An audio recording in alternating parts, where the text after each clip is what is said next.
ട്രംപിന്റെ tariff Indian വ്യാപാരത്തെ പൊള്ളിച്ചു തുടങ്ങി. കയറ്റുമതി ഓർഡറുകൾ റദ്ദാക്കി തുടങ്ങി. എന്നാൽ യുഎസുമായുള്ള പ്രതിരോധ കരാറുകൾ താൽക്കാലികമായി നിർത്തിവച്ചതായുള്ള റിപ്പോർട്ടുകൾ പ്രതിരോധ മന്ത്രാലയം നിഷേധിച്ചു. ഇന്ത്യൻ ഉൽപ്പന്നങ്ങൾക്ക് 50% തീരുവ ചുമത്തിക്കൊണ്ട് താരിഫ് പ്രശ്നം പരിഹരിക്കുന്നതുവരെ ഇന്ത്യയുമായുള്ള വ്യാപാര ചർച്ചകൾക്ക് യുഎസ് പ്രസിഡന്റ് വിസമ്മതിച്ചിരിക്കുകയാണ്. അതേസമയം പകരച്ചുങ്കം വിപണിയെ ബാധിച്ചു തുടങ്ങി. തീരുവ പ്രാബല്യത്തിൽ വന്നതിന് പിന്നാലെ ഏലം, റബ്ബർ തുടങ്ങിയവയുടെ കയറ്റുമതി ഓർഡറുകളിൽ പലതും റദ്ദായി. സംസ്ഥാനത്തെ ഏലം, കുരുമുളക്, കാപ്പി, റബ്ബർ, തേയില കർഷകർ പ്രതിസന്ധി നേരിടുന്നു. ഉൽപ്പന്നങ്ങളുടെ വില ഉയരുന്നതോടെ അമേരിക്കയിൽ ആവശ്യക്കാർ കുറയും. ഇന്തോനേഷ്യ, ഗ്വാട്ടിമാല പോലെ ഉയർന്ന തീരുവയില്ലാത്ത രാജ്യങ്ങളുടെ കയറ്റുമതി വർധനവും കർഷകർക്ക് ഭീഷണിയാകും. എന്തു വില കൊടുത്തും കർഷകർക്കൊപ്പം നിൽക്കുമെന്നാണ് ഇന്ത്യൻ പ്രധാനമന്ത്രിയുടെ പ്രതികരണം. എന്നാൽ വ്യാപാര യുദ്ധം ആരംഭിച്ച യുഎസ് പ്രസിഡന്റ് ഡൊണാൾഡ് ട്രംപ് സ്വയം നശിക്കുകയാണെന്ന് അമേരിക്കൻ സാമ്പത്തിക ശാസ്ത്രജ്ഞനും ജോൺ ഹോപ്കിൻസ് സർവകലാശാല പ്രൊഫസറുമായ സ്റ്റീവ് ഹാങ്കെ പറഞ്ഞു.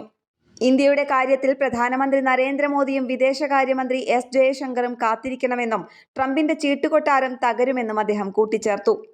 ഇന്ത്യൻ പ്രധാനമന്ത്രിയും റഷ്യൻ പ്രസിഡന്റും ഉഭയകക്ഷി ബന്ധത്തെക്കുറിച്ച് ചർച്ച നടത്തിയിരുന്നു. എന്നാൽ ഇതിനിടെ US state department principal deputy വക്താവ് ഇന്ത്യ അമേരിക്കയുടെ പ്രധാന പങ്കാളിയായി തുടരുമെന്നും റഷ്യയിൽ നിന്ന് എണ്ണ വാങ്ങുന്നതിനുള്ള നീരസമാണ് ട്രംപ് പങ്കുവച്ചതെന്നും അഭിപ്രായം അറിയിച്ചിട്ടുമുണ്ട്.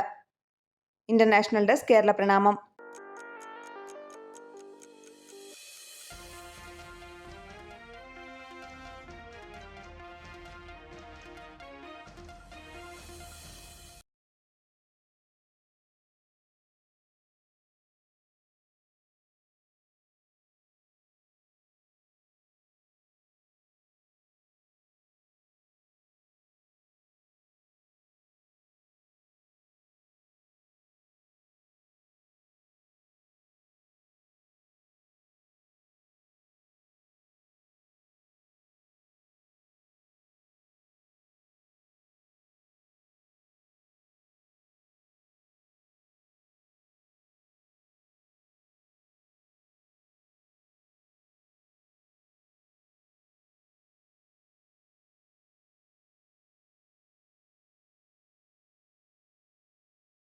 ഇതാണ് ഇന്നത്തെ കേരള പ്രണാമം എഡിറ്റോറിയൽ ചർച്ച ചെയ്യുന്നത്.